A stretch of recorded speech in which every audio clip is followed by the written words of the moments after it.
इस कार्यक्रम के पुण्यार्चक हैं स्वर्गीय पंडित श्री रतनलाल जी बैनाड़ा की स्मृति में बैनाड़ा उद्योग लिमिटेड, आगरा।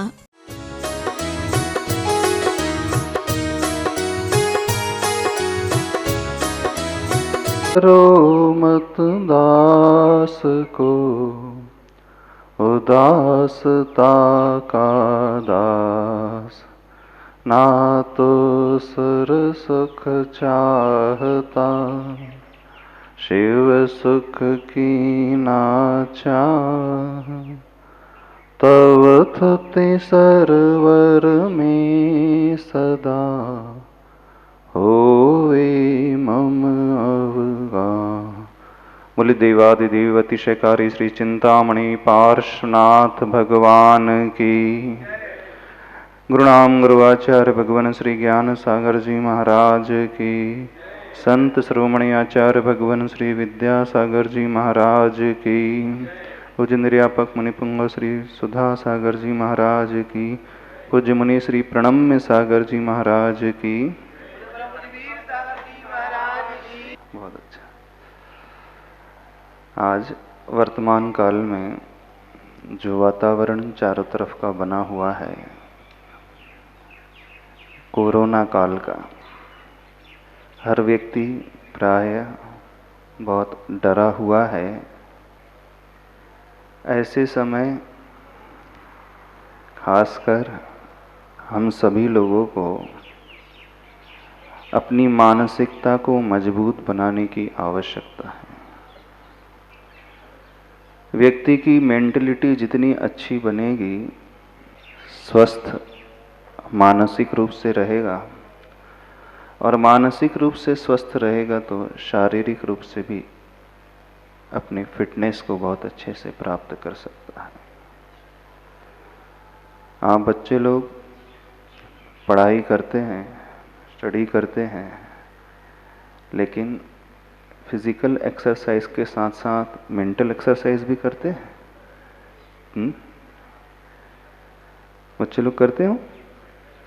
नहीं करते। फिजिकल एक्सरसाइज करते हो कि वो भी नहीं करते? करते हैं। फिजिकल एक्सरसाइज से बहुत ज़्यादा इम्पोर्टेंट होती है हमारी मेंटल एक्सरसाइज। मीन्स हमारी भीतर की मानसिकता, भीतर की सोच, भीतर के विचार जितने अच्छे रहेंगे, हमारा शरीर उतना ही अच्छा रहेगा।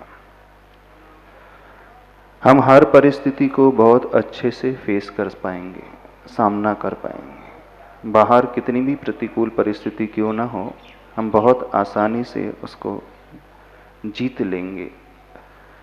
वो हम पर हावी नहीं होंगी, वे हमें डराएंगी नहीं, बल्कि हम उसका सामना इतनी आसानी से कर जाएंगे, पता भी नहीं चलेगा।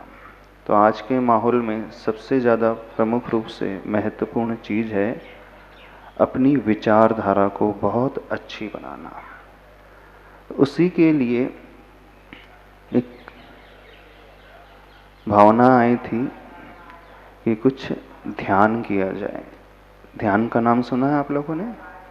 मेडिटेशन का नाम सुना है? योग का नाम सुना है?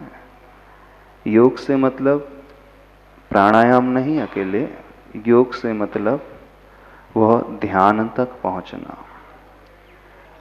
कौन सा ध्यान? जो हमारे कंसंट्रेशन को बहुत अच्छा बनाएगा, आप लोगों की स्टडी में बहुत ज़्यादा हेल्पफुल होगा और बाहर की प्रतिकूलताओं को जीतने में बहुत ज़्यादा मददगार होगा।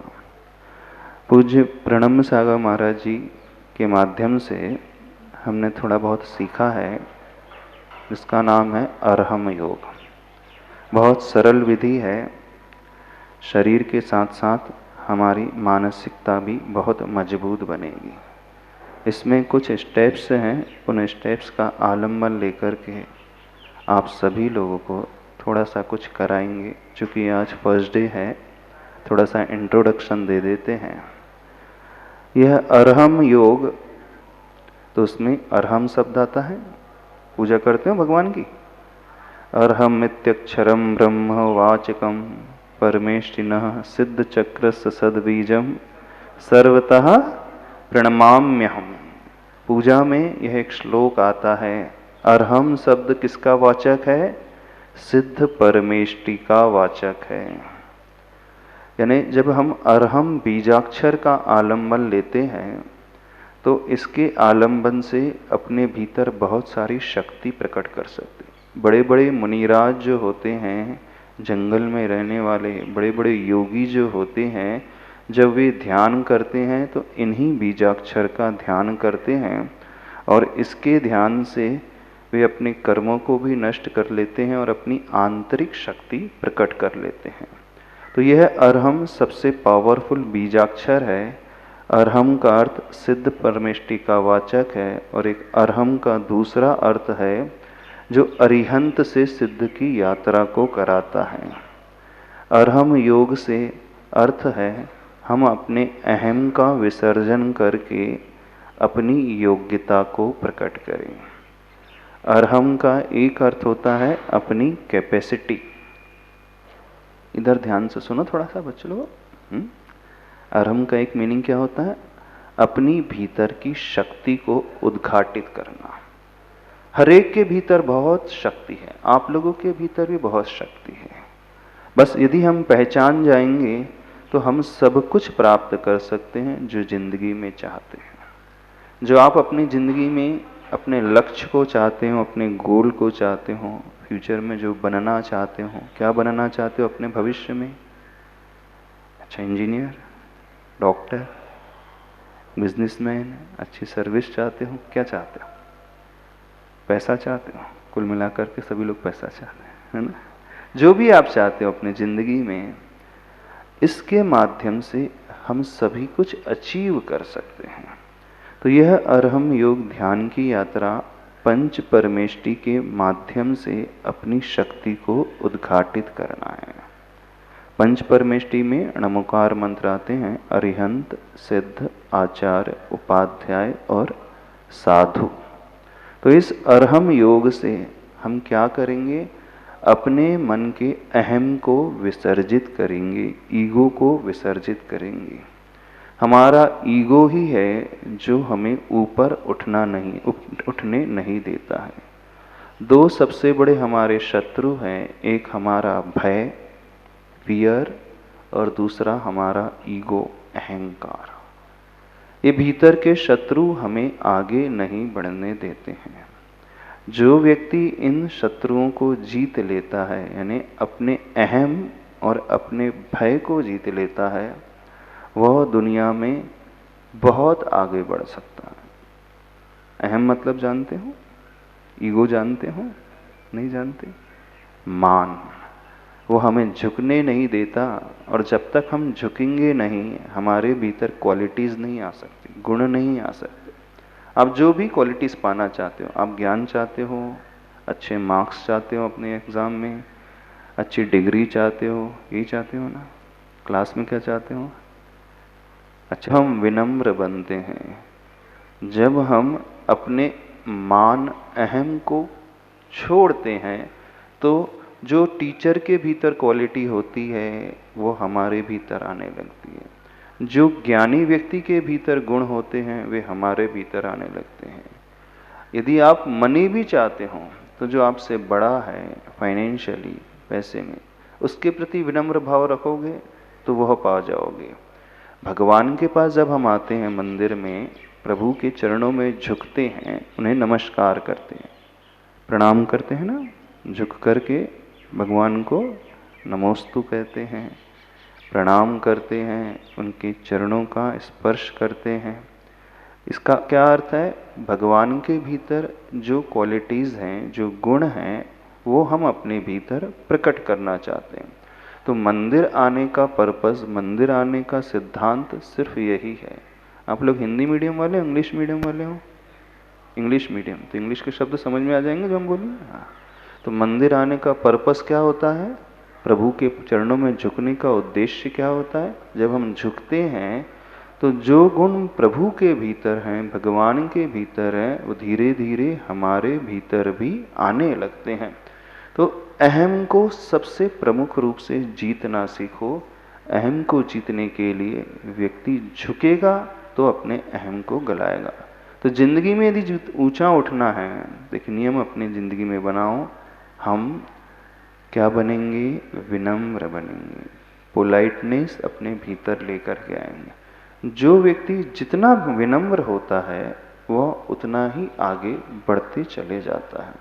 और दूसरी बात, अपने भय को जीतना है, फियर को, डर को जीतना है। कभी भी दुनिया में किसी से घबराना नहीं, क्योंकि जितना हम भीतर से डरेंगे उतना ही कमजोर होते जाएंगे। आप लोग कब डरते हो?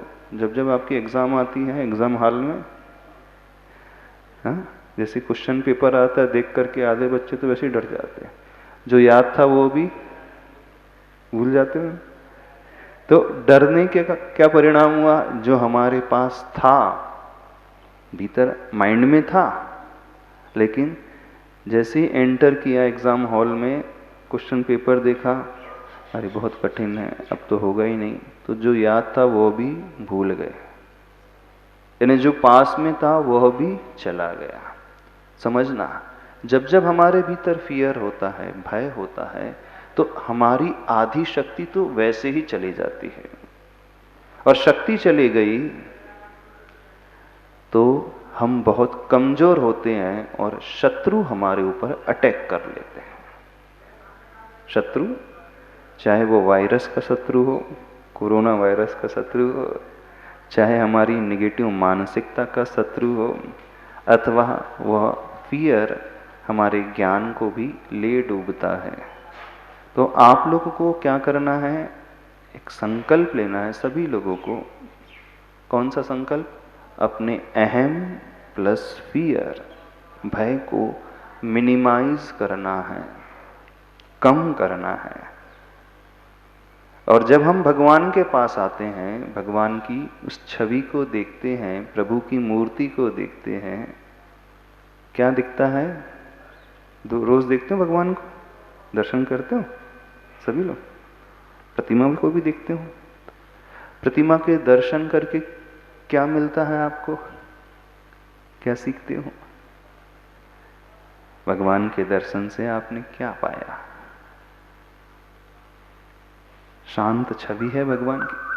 तो हमारी भीतर जो शक्ति छुपी है उसे हमें उद्घाटित करना है। प्रभु ने उसे प्रकट कर लिया है। जो हमसे बड़े होते हैं उन्होंने उसे पा लिया है, हमें वैसा होना है। और ऐसा होता कब है? जब हम अपने डर और अहम को निकाल करके उनके चरणों में झुकना सीखते हैं। तो इस भाव से, तो एक ये प्रक्रिया जो बता रहे हैं एक बहुत साइंटिफिक प्रक्रिया है। जब हम अहम को गलाते हैं तो हमारे माइंड में हम रिसेप्टिव हो जाते हैं। रिसेप्टिव इन द सेंस ग्रहण करने के योग्य हो जाते हैं। जो भी बताया जाएगा वो हम उसे ग्रहण कर लेंगे। एक शक्ति बाहर वातावरण में, ब्रह्मांड में चारों तरफ फैलती है। दो प्रकार की शक्ति होती है, एक नेगेटिव शक्ति होती है, एक पॉजिटिव शक्ति होती है।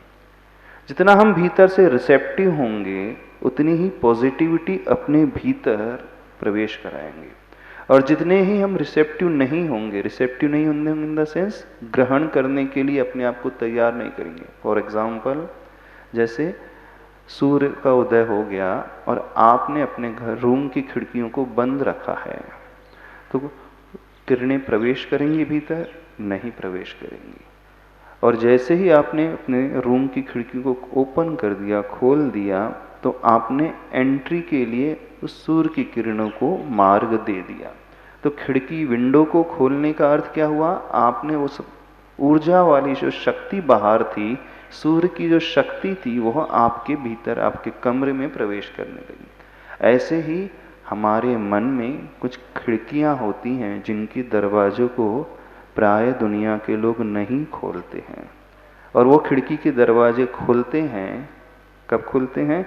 जब हम रिसेप्टिव होते हैं, यानी ग्रहण करने के योग्य होते हैं, तो अपने फियर को, भय को निकाल करके फेंकते हैं और अपने अहम के उस पल्ले को अलग करते हैं। तो जितना व्यक्ति रिसेप्टिव होगा, बाहर से उस ऊर्जा को ग्रहण करेगा, और ऊर्जा को ग्रहण करेगा तो उसकी शक्ति का विकास होगा, और शक्ति का विकास होगा तो बड़े से बड़े शत्रु से हम फाइट कर सकते हैं, लड़ सकते हैं, चाहे वो शत्रु कोई दूसरा व्यक्ति हो, चाहे वो शत्रु इनविजिबल वायरस हो। इनविजिबल वायरस मतलब अदृश्य वायरस। कोरोना वायरस दिखता है? नहीं दिखता। आप लोगों ने मास्क लगा करके रखा है, क्यों लगा करके रखा है? दिखता नहीं है, फिर भी विश्वास है कि बाहर कुछ ऐसे वायरस हैं वातावरण में जो हमारे लिए अटैक कर सकते हैं। तो अपनी सेफ्टी के लिए आपने चेहरे पे मास्क लगाया है, यानी जो निगेटिव शक्ति थी उसको रोकने के लिए। तो ऐसे ही अपने मन में कुछ अच्छी शक्ति को उद्घाटित करने की कोशिश करें, और वह अच्छी शक्ति प्रकट होती है अपने अहम और भय के विसर्जन से। बात समझ में आ रही है? नहीं समझ में आ रही? कितने बच्चे लोगों को डर लगता है अपनी जिंदगी में? हाथ खड़े करो। घबराओ नहीं, उनकी तरफ मत देखो टीचर जी की तरफ। अभी तो हमसे बोलो, कितने लोगों को डर लगता है? फियर बहुत ज्यादा लगता है, स्टडी का फियर। क्या हुआ? बोलो, घबराओ। किसी को डर नहीं लगता? लगता है ना, सबको डर लगता है। तो उसको छोड़ने के लिए, और वो शक्ति उद्घाटित कैसे होगी? तो जो वातावरण में पॉजिटिव शक्ति है उसको हम अपने भीतर लेकर के आए। तो पंच परमेष्टि जो होते हैं वे एक सबसे बड़े सोर्स होते हैं पॉजिटिव शक्ति के, ऊर्जा के। तो उनके स्मरण से, उनके ध्यान से हम उस शक्ति को अपने भीतर एंटर कराते हैं। समझ रहे हो बात? चलो, तो आज इस अरहम योग की यात्रा शुरुआत करते हैं बहुत छोटे में, बहुत सरल तरीके से। 5 मुद्राओं से इसकी शुरुआत करते हैं। पहली मुद्रा है अरिहंत मुद्रा, दूसरी मुद्रा है सिद्ध मुद्रा, तीसरी मुद्रा है आचार्य मुद्रा, चौथी मुद्रा है उपाध्याय मुद्रा, और 5वीं मुद्रा है साधु मुद्रा। तो ये शरीर के माध्यम से। अब शक्ति हमारे भीतर उद्घाटित होगी 3 प्रकार से, मन से, वचन से और काय से। शरीर के उस मुद्रा को बना करके हम शारीरिक रूप से प्रवेश कराएंगे। दूसरा तरीका होता है वचन का। वचन में एक मंत्र का आलंबन लेंगे, ओम अरहम नमः। जब इसका उच्चारण करेंगे तो हमारी वाचनिक शक्ति बढ़ेगी। और मानसिक, यानी अपने मन को फिल्टर करेंगे, मन से कचरे को निकालेंगे और अच्छी भावनाओं से अपने आप को भरेंगे। तो जब 3 तरीके से हम इसका इस्तेमाल करते हैं तो जीवन में बहुत विकास को प्राप्त हो जाते हैं, शारीरिक, वाचनिक और मानसिक। तो मानसिक विकास कैसे होगा पता है? मानसिक विकास होगा मन की निगेटिविटी को निकाल करके, मन के कचरे को अलग करके, फिल्टर करके। तो मन का कचरा कौन सा है? अहम और फियर। वाचनिक विकास कैसा होगा? एक मंत्र का आलंबन लेकर के, और बहुत सुंदर मंत्र है, बहुत छोटा सा मंत्र है। अपने जीवन में आप लोगों ने बहुत सारे मंत्र सुने हैं, और एक मंत्र है ओम अरहम नमः, बहुत छोटा सा, और शारीरिक रूप से उन मुद्राओं को करके। हाँ, तो आज शुरुआत करें। आसन से, आसन अच्छे से लगा लो। तो पहले आसन की सिद्धि होना चाहिए, तो रीढ़ की हड्डी एकदम स्ट्रेट होए, तो और आसन सिद्धि। अब आपको 5 मुद्राओं से शुरुआत करना है। सर्वप्रथम प्रथम मुद्रा है अरिहंत मुद्रा। अरिहंत मुद्रा में दोनों हाथ सीधा ऐसा लेकर के ऊपर जाना है, और वचन से ओम अरहम का उच्चारण करना जो हम बोलेंगे, ठीक है? अब हम बता रहे हैं आप लोगों को। देखो, धीरे धीरे ऐसे लेके आओ, अंदर श्वास लेते हुए ओम अरहम नमः। हाथ सीधे स्ट्रेट, कान को छूते हुए, आंखें खोल करके देखो। ओम अरहम नमः, ओम अरहम नमः, ओम अरहम नमः। नाभि से ही शक्ति प्रकट होती है, ऊर्जा ऊपर की ओर बढ़ती है। तो इस मुद्रा को, अरिहंत मुद्रा को लगाने से हमारी नाभि जो है बैलेंस होती है। 9 बार इस मंत्र का जाप करने से हमारा वचन शुद्ध होता है, और मन में हम उन अरिहंत भगवान का जब स्मरण करते हैं तो हमारे भीतर की शुद्धि होती है। तो इस मन, वचन और काय की शुद्धि से हमारी आत्मा की शुद्धि होती है। अन्य योग जो किए जाते हैं उसमें सिर्फ शरीर का ध्यान रखा जाता है, समझना। अन्य योग करने के लिए आपके पास बहुत सारे योगा टीचर होंगे, पीटी क्लासेस कराते होंगे, योगा क्लासेस कराते होंगे, लेकिन दिगंबर मुनि महाराज का उद्देश्य आपके शरीर को फिट रखने के लिए नहीं है। महाराज जी का उद्देश्य क्या होता है? हमारी आत्मा की शुद्धि होना चाहिए। आत्मा की शुद्धि कैसे होगी? मन, वचन और काय के माध्यम से। तो जब ये पहली मुद्रा करते हैं, अरिहंत मुद्रा, तो एक शक्ति केंद्र जो नाभि वाला स्थान है वो जागृत होने लगता है। सारे के सारे रोगों के जो जड़ होती हैं वो नाभि के इम्बैलेंस यानी पेट के इम्बैलेंस होने से होती है। रोग की शुरुआत कहाँ से होती है? पेट से। और पेट में रोग उत्पन्न होते हैं नाभि के गड़बड़ होने से। तो इस मुद्रा का सबसे ज़्यादा लाभ क्या है? नाभि तंत्र प्रॉपर होता है। जिन लोगों को ओबेसिटी की प्रॉब्लम है, ओबेसिटी मतलब जानते हो? मोटापा, पेट की प्रॉब्लम है, पेट ज़्यादा बाहर निकला रहता है। किन किन लोगों को पेट की समस्याएं हैं, पेट के रोग है? बहुत सारे लोगों को तो देखो, इस मुद्रा से आपका जो है स्टमक भी बहुत अच्छा होगा और हमारा मन भी शुद्ध होगा और हमारी आत्मा भी। अब दूसरी मुद्रा है सिद्ध मुद्रा। सिद्ध मुद्रा जो है रिसेप्टिव मुद्रा, ग्रहण करने वाली मुद्रा। सिद्ध भगवान कहाँ रहते हैं? सिद्ध शिला में 7 राजू ऊपर। अब सिद्ध शिला में 7 राजू ऊपर सिद्ध परमेष्टि हैं, उनकी उस ऊर्जा को हमें भीतर प्रवेश कराना है, प्राप्त करना है। आप लोग नमो सिद्धाणम बोलते होंगे मंत्र में, लेकिन मन उस ओर नहीं जाता है, ऊर्जा नहीं मिलती है। अब कैसे करना है? शारीरिक रूप से अपने आप को तैयार करना है। जैसे मुनि महाराज अंजलि बनाते हैं ना आहार लेते समय हम लोग, तो ऐसी मुद्रा बनाना है। हाथ को स्ट्रेच करना है। ये काय किस भाव को लिए हुए? हम ग्रहण कर रहे हैं। कौन सा भाव है अंदर? ग्रहण करने का। क्या ग्रहण करने का? उस एनर्जी को भीतर ग्रहण करने का। कौन सी एनर्जी? दुनिया में सबसे पावरफुल आत्मा कौन सी होती है? सबसे महान, सबसे बड़े कौन से परमेष्टि होते हैं? सिद्ध परमेष्टि। नमो सिद्धाणम कहते हैं ना, सिद्ध भगवान 8 कर्मों से रहित। अरिहंत परमेष्टि तो 4 कर्मों से रहित, सिद्ध परमेष्टि 8। तो सबसे पावरफुल कौन से परमेष्टि? सिद्ध परमेष्टि। तो सिद्ध भगवान की ऊर्जा को हमें अपने भीतर प्रवेश करना है। तो इस भावना को भीतर लाते हुए, कौन सी भावना? सिद्ध भगवान की ऊर्जा को हम अपनी आत्मा में प्रवेश कर रहे हैं।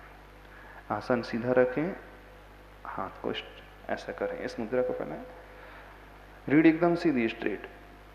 उस मंत्र का उच्चारण और भावना उस निरूप अनिरूप से रहित सिद्ध भगवान से ऊर्जा को हम अपने भीतर प्रवेश कर रहे हैं। अपने आलस को कम करने के लिए तीसरी मुद्रा बता रहे हैं, आचार्य मुद्रा, यानी जो हमारी एक्टिविटी को बढ़ाए, हमें एक्टिवेट करे, अंदर से स्फूर्ति लेकर के आए। तो देखो, अपने अंगूठे और तर्जनी, इंडेक्स फिंगर एंड थंब दोनों को मिलाना है, ऐसे करना है और ऐसे खींचना। तो जब दूसरी मुद्रा आपसे बताई थी ना, सिद्ध मुद्रा, उस मुद्रा के माध्यम से हमारा विशुद्धि केंद्र ने जो हृदय स्थान होता है वो एक्टिवेट होता है, जागृत होता है। तीसरा केंद्र होता है हमारे कंठ में, गर्दन में। वो केंद्र माना जाता है आनंद केंद्र।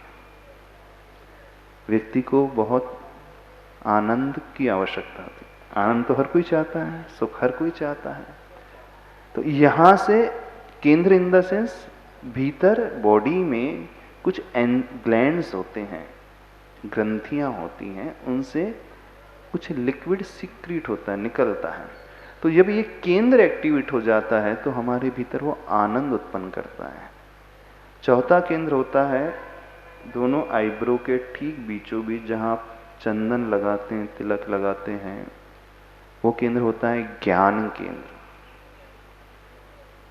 जिसे सहस्त्रार चक्र कहा जाता है।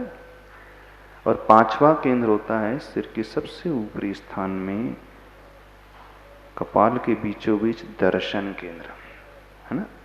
ये जिनके 5 केंद्र बैलेंस होते हैं वह व्यक्ति हर तरीके से बहुत फिट रहता है,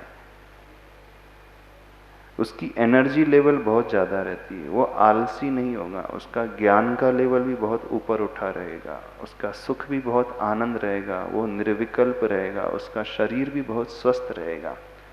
तो जब तीसरी मुद्रा अपन ने लगाई आचार्य मुद्रा, उससे हमारा आनंद केंद्र एक्टिवेट होता है। अब सबसे ज़्यादा इम्पोर्टेंट आप बच्चों के लिए जिसकी आवश्यकता होती, किसकी? मेमोरी, बुद्धि, ज्ञान। जो बच्चे अपनी बुद्धि का विकास करना चाहते हैं,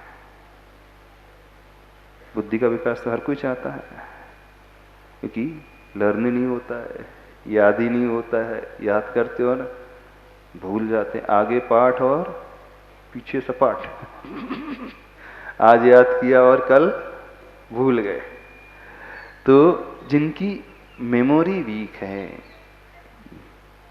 खासकर उनके लिए बता रहे हैं, जिनको याद अच्छे से नहीं होता है, लर्न नहीं होता है, पढ़ते हैं और जिन्हें समझ में नहीं आता। सबकी समस्या है ना ये? हाँ, पूछो माता जी से, हाँ बताएंगे। पढ़ते तो हैं लेकिन समझ में नहीं आता। तो जो बच्चे अपने ज्ञान को बढ़ाना चाहते हैं, खासकर उनकी बता रहे हैं, अपने इस ज्ञान केंद्र को एक्टिवेट करो। वो ज्ञान केंद्र कैसे एक्टिवेट होगा? जब हम एकाग्रता लेकर के, चौथी मुद्रा बता रहे हैं आपको, उपाध्याय मुद्रा। देखो, दोनों हाथों को सीधे रखना, 4 अंगुल का अंतर दोनों हथेलियों में, और अपनी दृष्टि अपने दोनों अंगूठों की ओर एकदम सीधे। इसमें 90 डिग्री का एंगल बनाना, हथेली और अपनी बाहू में, रिस्ट है ना, रिस्ट ऐसा जो है, खिंचाव महसूस हो, हाँ, और सारा ध्यान अपने दोनों अंगूठों की ओर, बस एक टक दोनों अंगूठों को देखना है और कहीं नहीं देखना है, और उच्चारण करना उसी मंत्र का, ओम अर्हम नमः। बोलो, ओम अर्हम नमः, ओम अर्हम नमः, ओम अर्हम नमः, ओम अर्हम नमः, ओम अर्हम नमः, ओम अर्हम नमः। सभी फील्ड में। अब 5वीं मुद्रा आ रही है साधु मुद्रा। तो अपने भीतर विनम्रता का भाव प्रकट करने के लिए, अपने भीतर झुकाव लेकर के आने के लिए, झुकने वाली मुद्रा है। देखो, अब एक रहस्य बताते हैं। अपने माथे को नीचे लगाते हो, देखना आपका ये पोर्शन प्रतिमा के सम्मुख हो जाता है। झुक करके बताओ, देखो ऐसे झुको, हाँ, एकदम माथे को जमीन में लगाओ, जमीन में, हाँ। तो देखना झुक गए, तो अभी देखना आपका ये पोर्शन है, ये जो दर्शन केंद्र है, वो भगवान के सम्मुख, दृष्टि के सम्मुख हो जाता है। यानी भगवान के भीतर से निकलने वाली ऊर्जा हम यहाँ से ग्रहण कर। जो व्यक्ति अच्छे से नमस्कार करता है, ऊपर ऊपर से नहीं, बहुत सारे लोग तो ऐसे ऐसे करते हैं, उनको कुछ नहीं मिलता मंदिर में आकर के। मंदिर में आकर के उन्हें मिलता है जो एकदम झुकते हैं। कैसे झुकना है? 5वीं मुद्रा लगाना है, साधु मुद्रा। आसन लगाओ, देखो वो भैया जी बताना, देखो, और झुकना है नीचे। अब हम यहाँ पे नहीं झुकेंगे, हाँ, आसन सीधे रखते हुए बिल्कुल, हाँ बिल्कुल झुको, कमर को झुकाओ, माथे को जमीन में लगाना है, हाँ। और ओम अर्हम नमः, ओम अर्हम नमः, ओम अर्हम नमः, ओम अर्हम नमः, ओम अर्हम नमः, ओम अर्हम नमः, ओम अर्हम नमः। रिलैक्स। जो सामने वाले की बात को स्वीकारता नहीं, यानी उसका मन एक्सेप्ट नहीं करता है, छोटी छोटी बातों में उलझते रहता है दूसरों से, उसको लगता है मेरा ईगो हर्ट हो गया। तो जो जितने ज़्यादा ईगोइस्टिक लोग होते हैं, उनको उतने जल्दी जॉइंट्स के प्रॉब्लम होते हैं। जॉइंट्स मतलब कमर का दर्द होगा, घुटनों का दर्द होगा, एज के अनुसार होना वो बात अलग है, उम्र के अनुसार। एज के पहले ही बहुत ज़्यादा दर्द होने लगे कमर में, कमर किसका प्रतीक है? झुकने का। तो आप शरीर से झुकोगे तो कमर फिट रहेगी, और जब मन से झुकोगे तो आत्मा फिट रहेगी। तो जैसा हमारा मन होता है वैसा ही उसका रिफ्लेक्शन हमारी बॉडी में आता है। समझ रहे हो? तो यदि जिंदगी में कुछ पाना है तो हमने पहले क्या कही थी? अपने ईगो को, अहम को छोड़ना होगा। तो अहम को छोड़ने के लिए झुकना होगा, शरीर से भी और मन से भी।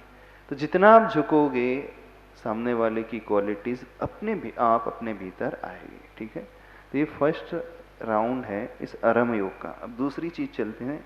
अब उच्चारण करना है गहरी श्वास लेकर के ओम का और अरहम का। देखो, अब हमें देखना, जो व्यक्ति अपने लंग्स की कैपेसिटी को बढ़ाना चाहते हैं, खासकर आज के टाइम में, क्योंकि लंग्स वीक रहेगा तो सब कुछ वीक रहेगा। कोरोना में सबसे ज़्यादा इफेक्ट किस में पड़ रहा है? लंग्स में। हाँ, यदि कोरोना से फाइट करना है तो क्या करना होगा? लंग्स की कैपेसिटी को बढ़ाना होगा। कि हमारे लंग्स में बहुत सारे छिद्र होते हैं जो प्राय ब्लॉक्ड होते हैं, यूज ही नहीं होता उसका। तो उसको हम कैसे उसकी कैपेसिटी बढ़ाएं? तो देखो, अब ध्यान से गहरी सांस लेना है, वो श्वास नाभि तक जाए, एकदम गहरी, धीरे धीरे गहरी सांस, और बहुत धीरे धीरे छोड़ते हुए श्वास को फिर ओम का उच्चारण करना है। अब हमारे पहले हमारी ध्वनि सुन लेना, उसके बाद आपने करना है।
समझ में आया? समझ में आया? नहीं समझ में आया? अब सबको करना है। अभी तो देखा, गहरी सांस लो। देखो, अब आप कह रहे हैं कि इतना लंबा नहीं कर सकते, लोग जी बोल रहे हैं हम इतना लंबा नहीं कर सकते। सुनो, क्यों नहीं कर सकते हो? देखो, सबसे बड़ा प्रॉब्लम लाइफ में क्या है? सबसे, कोई भी व्यक्ति प्रॉपर सांस लेना जानता है नहीं। आपकी सांस जो है प्राय यहाँ तक जाती है और तुरंत उसको आप एक्सहेल कर देते हो। दो चीज होती है, श्वास और उच्छ्वास, श्वासोच्छ्वास। जो व्यक्ति श्वासोच्छ्वास प्रॉपर लेना नहीं जानता वो हमेशा कमजोर रहेगा। उसका लंग्स भी कमजोर रहेगा, उसका हार्ट भी कमजोर रहेगा। जिन्हें हार्ट की समस्या है और जिनकी श्वासोच्छ्वास की समस्या है, खासकर उनसे कहना है। तो हमारी श्वास भीतर तक जाए। भीतर तक कब जाएगी? यहाँ से उतरते हुए नाभि तक। तो उसमें नाभि के केंद्र में स्पंदन महसूस होगा। स्पंदन इन द सेंस जैसे वाइब्रेशन होता है ना, ऐसे ऐसे कॉन्ट्रैक्शन होगा और उसमें एक्सपांसन होगा, संकोचन और विकोचन होगा। तो गहरी सांस लो। अब देखो, आप लोगों को और कुछ नहीं आता, अभी ध्यान करना नहीं सिखा रहा है, अभी सिर्फ ओंकार का और अरहम का उच्चारण करना सिखा रहे हैं। गहरी सांस लेकर के जिसने इसे सिद्ध कर लिया, ओम की ध्वनि का उच्चारण करना, उसने बहुत कुछ सिद्ध कर लिया। समझना, उसका शरीर भी बहुत फिट होगा और उसका मन अपने आप बहुत स्वस्थ होगा। तो नाभि तक श्वास ले जाना है धीरे धीरे, और ओम की ध्वनि उठाना जैसे हम उठा रहे हैं। गहरी सांस लो।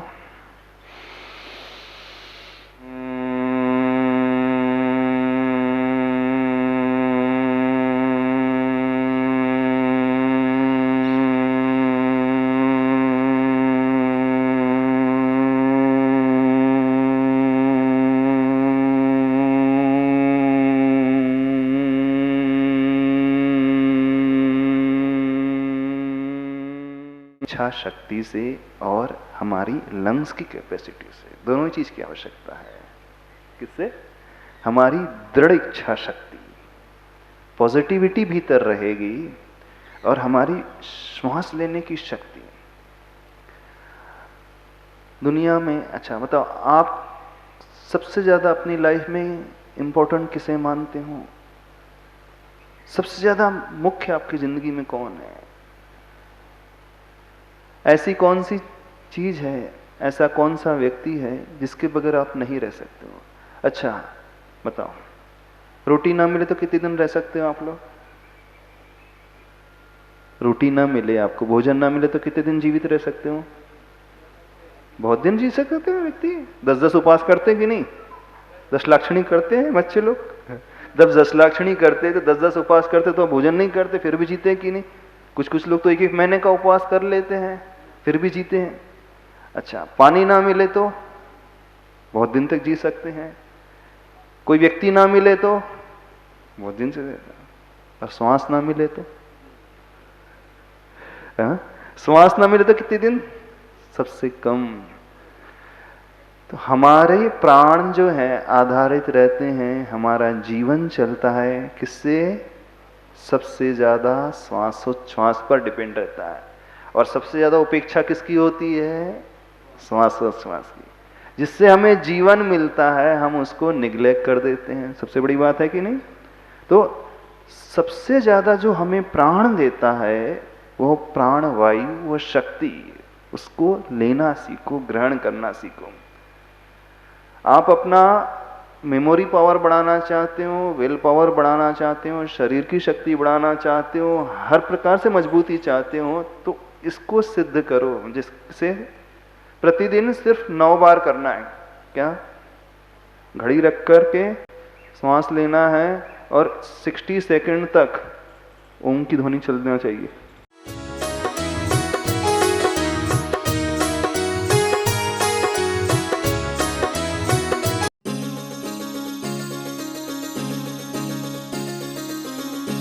इस कार्यक्रम के पुण्यार्चक थे स्वर्गीय पंडित श्री रतनलाल जी बैनाड़ा की स्मृति में बैनाड़ा उद्योग लिमिटेड, आगरा।